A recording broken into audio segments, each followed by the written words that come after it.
Saludos, este es un repaso de la materia que vimos ayer en la clase de matemática. Vamos a iniciar con la ficha número 8, multiplicación abreviada. Para multiplicar un número natural por 10, por 100 y por 1000, se debe escribir el mismo número natural y se agregan los ceros a la derecha según la cantidad de ceros del segundo factor. Ejemplo, en el primer caso, 34 por 10, yo utilizo el mismo número, 34. Resulta que el 10 por el cual lo estoy multiplicando tiene un 0. Entonces, ese 0 yo se lo agrego al resultado y me queda 340. En el segundo caso, yo tengo el número 198 por 100. Ese 100 tiene dos ceros. Entonces, utilizo el mismo número 198, pero le agrego los dos ceros que me está dando el 100. Y me quedan 19.800. En el tercer caso, 579 por 1000, realizo exactamente lo mismo. Utilizo el 579 y le agrego los tres ceros que me está dando el 1000 y me quedan 579.000. Luego, cuando nosotros debemos de multiplicar números decimales por 10, por 100 y por 1000, yo debo correr la coma hacia la derecha la cantidad de espacios correspondientes a la cantidad de ceros que tenga el segundo factor. Por ejemplo, si yo tengo 4.7 por 10, resulta que ese 10 solo tiene un 0. Entonces, eso me indica que yo debo de correr la coma hacia la derecha un espacio, ¿verdad? El 0 me dice es solo un espacio. Entonces, yo muevo esa coma hacia el 7. Como ya queda al final y no hay más números, la coma desaparece. Y el número me queda en 47. En el segundo caso, 0,87 por 100, yo debo de correr la coma dos espacios, porque es la cantidad de ceros que tiene el 100 lo que me indica eso. Entonces, si la coma estaba en el 0 y yo la debo correr dos espacios, la corro hacia el 8, un espacio, la corro hacia el 7, otro espacio, y al final el número me queda 87. Omito el 0 que estaba al inicio porque ya eso no tiene nada que ver.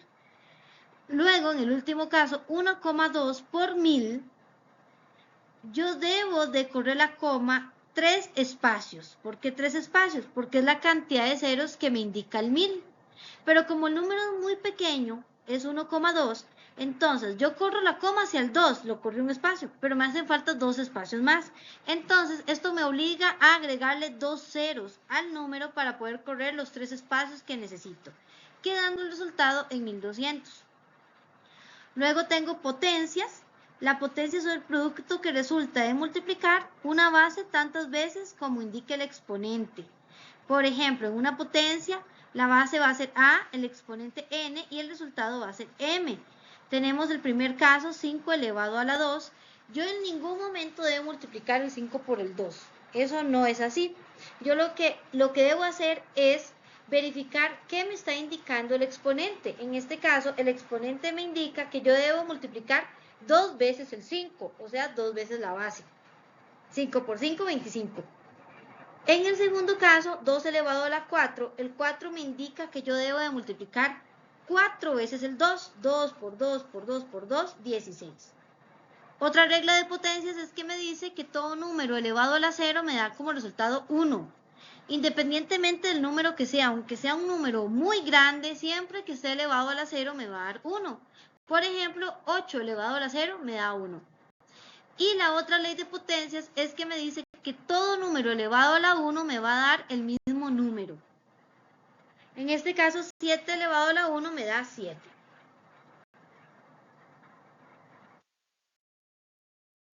Si un número natural se eleva al cuadrado, se obtiene un cuadrado perfecto. Cuando una potencia se eleva al cuadrado es cuando tengo cualquier base, pero siempre el exponente es 2. Siempre que el exponente sea 2, eso quiere decir que es una potencia elevada al cuadrado. Y el resultado de esa potencia va a ser un cubo perfecto, así se le va a llamar. En el caso de 4 elevado a la 2, yo debo multiplicar 4 por 4 y el resultado es 16. Ese 16 va a ser un cubo perfecto. Y la potencia 4 elevado a la 2 se lee 4 elevado al cuadrado. Pero si un número natural se eleva al cubo, se obtiene un cubo perfecto. ¿Cuándo una potencia se eleva al cubo? Cuando el exponente es 3. Y el resultado va a ser un cubo perfecto. Así se le va a llamar al resultado de una potencia elevada al cubo. Por ejemplo, tengo 2 elevado a la 3 que quiere decir que yo multiplico 3 veces el 2, 2 por 2 por 2 me va a dar 8, y ese 8 va a ser un cubo perfecto. En una potencia de base 10, cuando hay exponente positivo, el exponente indica la cantidad de ceros que acompaña la unidad. Por ejemplo, si yo tengo 10 elevado a la 2, eso quiere decir que yo debo multiplicar 10 por 10. Resulta que ese 10 y el otro 10 cada uno tiene un 0, eso quiere decir que tiene 2 ceros. Entonces el resultado va a tener 2 ceros también, 100.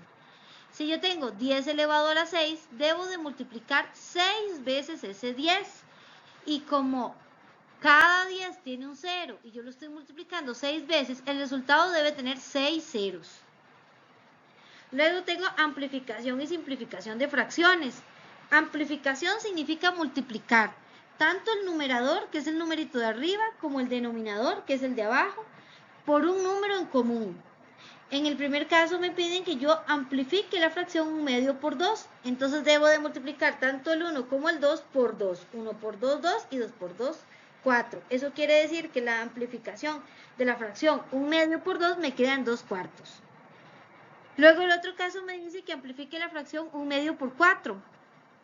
Entonces hago lo mismo, multiplico el numerador por 4, el denominador por 4, que quiere decir que es 1 por 4 y 2 por 4, y la fracción amplificada por 4 me queda en 4 octavos. Pero cuando hablo de simplificar una fracción, quiere decir que debo de dividir. Si me dicen que simplifique la fracción 4 octavos entre 2, yo tengo que dividir tanto el numerador como el denominador entre 2. Entonces divido 4 entre 2 me queda 2 y 8 entre 2 me queda 4. Como resultado final de la simplificación de 4 octavos entre 2 me queda 2 cuartos. Luego me dicen simplifique la fracción 4 octavos entre 4. Hago exactamente lo mismo. Divido el numerador entre 4 y el denominador entre 4, que es lo que me están pidiendo, y me queda como resultado 1 medio. En la ficha número 11 tenemos multiplicación y división de fracciones. Para resolver una multiplicación de fracciones se debe multiplicar el numerador con numerador y el denominador con denominador. Eso quiere decir que yo multiplico en línea recta. En el primer caso me están dando 5 medios por 7 tercios. Como yo multiplico en línea recta, debo multiplicar los numeradores. 5 por 7, 35, y luego los denominadores. 2 por 3, 6. Y esa fracción me queda en 35 sextos. Luego, cuando debo hacer una división, le debo dar vuelta a la segunda fracción. Eso se llama el inverso multiplicativo.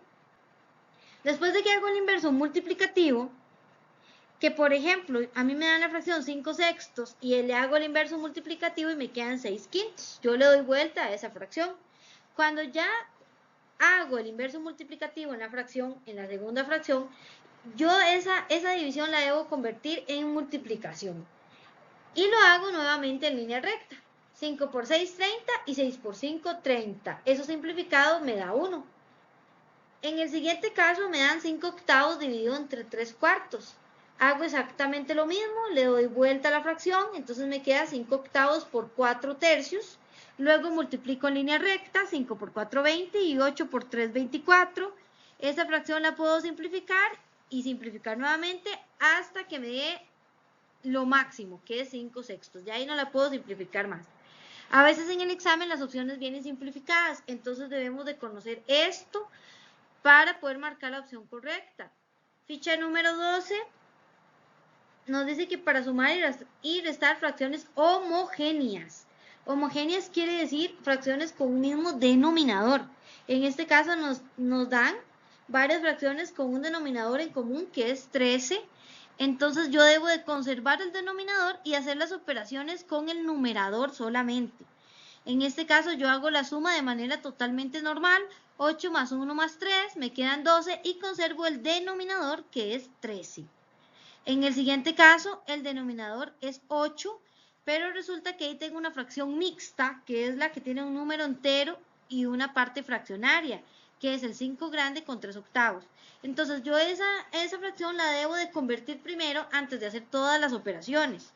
Yo digo 5 por 8, 40, más 3, 43, y me queda 43 octavos. Entonces, como ya tengo todas las fracciones homogéneas con el octavo de denominador, yo procedo a hacer la suma de los numeradores.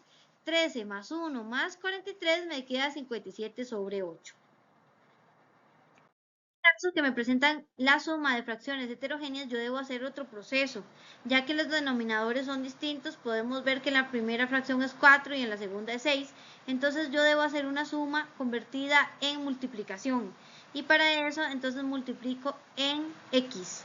3 por 6, 18 y 4 por 1, 4. En los denominadores los multiplico en línea recta, 4 por 6, 24. Luego hago las operaciones de manera normal, 18 más 4, 22. Sobre 24, eso lo puedo simplificar y me queda como resultado 11 sobre 12.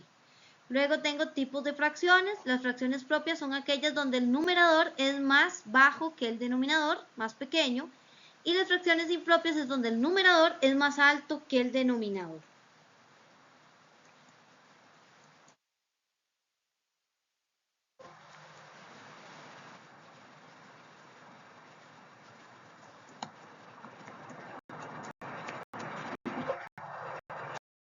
Ficha me dan ejemplos de fracciones homogéneas, como ya dijimos, son las que tienen el mismo denominador, y de fracciones heterogéneas, que son las que tienen distinto denominador. En la ficha 14 nos hablan sobre los números mixtos, fracciones impropias y números mixtos. Entonces me dan un ejemplo que es 3, que es la parte entera, y un quinto, ¿verdad? La fraccionaria. Eso es una fracción mixta. Para convertir una fracción impropia a un número mixto, ¿qué debo hacer? Debo dividir el numerador entre el denominador. Por ejemplo, si me dan 7 cuartos, yo divido 7 entre 4. A ese resultado, que es 1, yo lo voy a colocar como la parte entera, el número grande. Luego, el divisor, que es 4, lo coloco como denominador, y el 3, que es el residuo, como numerador. Esto sí es muy importante de aprendérselo, cómo debo de colocar todas las partes para convertir una fracción impropia a un número mixto. Y luego, conversión de un número mixto a una fracción impropia, me dan como por ejemplo el 3, que es la parte entera, sobre un quinto, que es la fraccionaria. Entonces, ¿qué hago acá? Debo multiplicar 3 por 5 y sumarle el 1. 3 por 5, 15, más 1, 16. Y conservo el mismo denominador de la fracción original. Eso quiere decir que conservo el 5. Me quedan 16 quintos. Espero que esta explicación les haya ayudado y que tengan muy bonito día, bonita tarde. Hasta luego.